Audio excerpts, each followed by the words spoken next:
आज हम जन्म कुंडली में दिए गए जातक के पाए से शुभ अशुभ कैसे ज्ञात कर सकते हैं, इसकी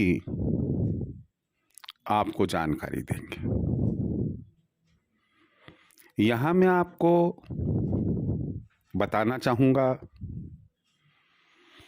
कि बहुत से परिवार जाने अनजाने कोई सुख भोग रहे हैं, कोई दुख भोग रहे हैं। किसी का बच्चा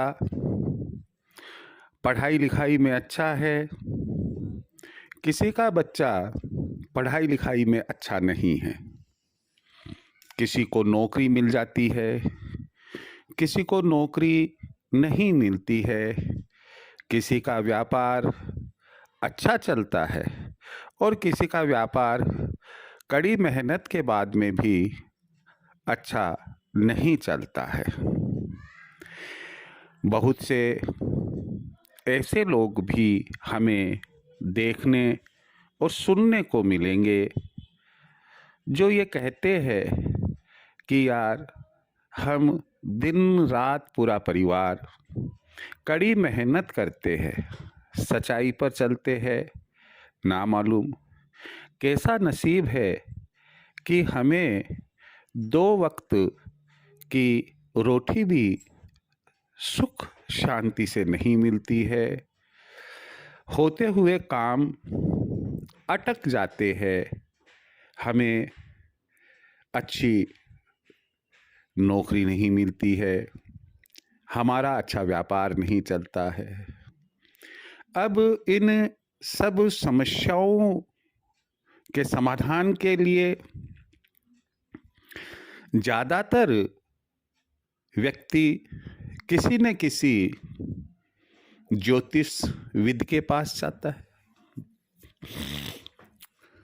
या अगर मकान बदला है या पुराने मकान में रह रहा है तो किसी वास्तुविद के पास में जाता है। उसे अपनी कुंडली दिखाता है, मकान का नक्शा दिखाता है, जानकारी चाहता है कि वह इन परेशानियों के दौर से गुजर रहा है, इनका क्या समाधान है, कब तक ये परेशानियां रहेगी, हमें अब क्या करना चाहिए, आदि आदि। मैं आपको स्पष्ट कर दूं, ना तो कुंडली का एनालिसिस करना इतना सरल है और ना ही मकान की कुंडली का एनालिसिस करना इतना सरल है। कभी हम वास्तु के संबंध में चर्चा करेंगे तो आप पाएंगे कि सब कुछ सही होते हुए भी वास्तु की दृष्टि से मकान में बहुत सी कमियां हैं। इतना गहन अध्ययन करके एनालिसिस करना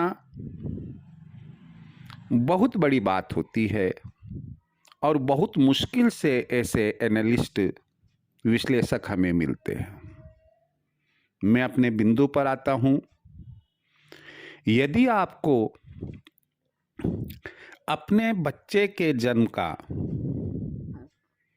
पाया मालूम है, आप सरलता से मालूम कर सकते हैं कि बच्चे का भविष्य कैसा होगा। अब आप सोच रहे होंगे कि ये पाया क्या होता है। मैं आपको यहाँ यह भी स्पष्ट करूंगा कि पुराने लोग तो जब बच्चा जन्म लेता था तो विद्वान पंडित जी के पास जाकर 2 ही बात पूछा करते थे। बच्चे का नाम क्या रखना है और बच्चा किस पाए हुआ है। बस इसके अलावा वो कुंडली वगैरह सामान्यतया आम आदमी नहीं बनवाते थे। और यही कारण है कि कईयों से जो 40-50 साल से ऊपर के लोग हैं, अब आप सुनते पाएंगे कि भाई हमारा जन्म इस तारीख को तो हुआ, कब हुआ, कितनी बजे हुआ, हमारी तो कोई कुंडली ही नहीं है। परंतु जो पुराने लोग थे वो कॉपी या रजिस्टर मेंटेन करते थे घरों में, और उसमें लिख लिया करते थे कि इतनी तारीख को अमुक के लड़का या लड़की हुई, जिसका नाम यह रखा गया जो इस पाए हुई है। यह सरलता से मालूम पड़ जाता है। यहां मैं आपको स्पष्ट कर दूं, पाए 4 प्रकार के हमारे ज्योतिष शास्त्र में बताए गए हैं। चांदी का पाया, सोने का पाया, तांबे का पाया और लोहे का पाया। 27 नक्षत्रों में से किसी भी नक्षत्र में बच्चे का जन्म हो, इन 4 पायों में से ही उस बच्चे का कोई पाया होता है। आप कहेंगे कि साहब कुंडली में कहाँ देखे? तो कई कुंडली में आपको पाए का स्थान भी मिल जाएगा, और कई कुंडली सॉफ्टवेयर्स में भी आपको नक्षत्र पाया इस तरह से लिखा हुआ मिल जाएगा। ऐसी स्थिति में यदि आपको मालूम पड़ता है कि आपका बच्चा या आप खुद किस पाए में हुए थे, यानी कि जन्म लिया था, तो आप उससे काफी कुछ अपने भविष्य के बारे में निष्कर्ष निकाल सकते हैं। पाए भविष्य के बारे में क्या बताते हैं, एक एक करके मैं आपको यहां बता रहा हूं। सर्वश्रेष्ठ पाया चांदी का माना जाता है। जो बच्चा चांदी के पाए में होता है वह परिवार में हर प्रकार के सुख प्राप्त करता है, चाहे वह शिक्षा से संबंधित हो, परिवार की सुख शांति हो, रोजी रोजगार से संबंधित हो, धन संपत्ति से संबंधित हो, बात समाज में मान प्रतिष्ठा से संबंधित हो, हर प्रकार का सुख उसे मिलता है। कई बार ऐसा भी देखा गया है कि आपके पास में कुंडली है और पंडित जी बता रहे हैं, ज्योतिषविद बता रहा है कि भाई आपके तो ग्रह कमजोर चल रहे हैं, जबकि आप एकदम विपरीत है, आपको कोई परेशानियों का सामना नहीं करना पड़ रहा है।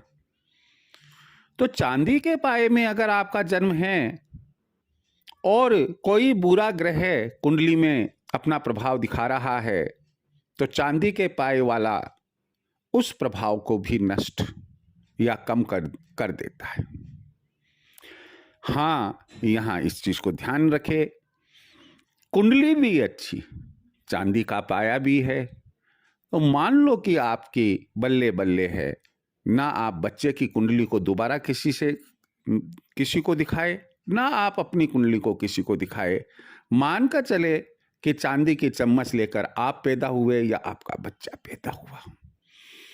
दूसरे नंबर पर जो पाए में आता है वो तांबे का पाया आता है, यह भी श्रेष्ठ होता है, लेकिन चांदी के पाए की तुलना में यह कम श्रेष्ठ होता है। पक्की बात है अवसर मिलते हैं। अब उन अवसरों का लाभ कितनी मेहनत से वह उठाता है, पिता की सलाह को कितना मानता है, पिता के कारोबार को कितना संभालता है, समाज में मान प्रतिष्ठा के संबंध में वह कितना विचार रखता है, धैर्य यदि वह रखेगा तो ऐसे जातक को भी, ऐसे बच्चे को भी किसी भी प्रकार की कोई तकलीफ अपने जीवन में नहीं होती है। तीसरे नंबर पर जो पाया आता है वह सोने का पाया आता है, जिसे एक सामान्य पाया माना जाता है। सामान्य का मतलब जिसे हम जैसे क्लास में कहते हैं कि यह एक एवरेज स्टूडेंट है। जो व्यक्ति बिलो पॉवर्टी लाइन के आसपास गुजर रहा होता है, जिसको सुख सुविधाएं मिलती है परंतु सामान्य स्तर की ही मिलती है, जीवन संघर्ष पूर्ण रहता है, छोटी सी चीज प्राप्त होती तो है लेकिन मेहनत काफी करनी पड़ती है। यह सोने के पाए की दशा में है। कहते हैं कि अगर सोने का पाया हो तो ऐसी स्थिति में कोई सोने की चीज दान करनी चाहिए, अनाज दान करना चाहिए। चौथे और आखिरी नंबर पर आता है लोहे का पाया। यह निकृष्ट अर्थात नेस्ट सबसे बुरा पाया माना जाता है। कुंडली में बहुत अच्छे घर भी है, ग्रहों का प्रभाव भी अच्छा है, लेकिन पाया लोहे का है। अब चाहे वह बने बनाए घर को उजाड़ दे, चाहे उसके कितनी भी शिक्षा, रोजी रोजगार, मान सम्मान कुंडली में लिखा हुआ हो, लेकिन वह उनको प्राप्त नहीं कर पाएगा। और उसका जो दृष्टिकोण है, उसका जो आचरण है, वह भी अच्छा नहीं बन पाएगा। ऐसे में बढ़िया रहता है कि वह लोहे का तवा जिस पर हम रोटी सेकते हैं, वह किसी अच्छे पंडित से पूछकर दान करते हैं और सुमार्ग पर चले, अच्छाइयों को ग्रहण करे, बुराइयों को छोड़ने की कोशिश करे। अभी जो मैंने आपको पाए बताए थे, ये पाए नक्षत्र के अनुसार है, लेकिन अगर नक्षत्र पाया नहीं मिलता है तो कुंडली में चंद्रमा, लग्न कुंडली में चंद्रमा की स्थिति से भी पायों का ज्ञान मिलता है। और जो विद्वान पंडित है वो बताते हैं, जैसे यदि लग्न कुंडली में पहले, छठे और 11वें स्थान पर चंद्रमा है, पहले, छठे या 11वें स्थान पर चंद्रमा है, बच्चा सोने के पाए। दूसरा, 5वां और 9वां भाव, इनमें से किसी भाव में चंद्रमा है तो बच्चा चांदी के पाए। चौथा, 8वां और 12वां घर, इनमें से यदि किसी घर में चंद्रमा है तो जातक का जन्म लोहे के पाए में हुआ है। 3, 7 और 10 भाव में यदि चंद्रमा स्थित है, इनमें से किसी भाव में, तो वह तांबे के पाए माना जाता है।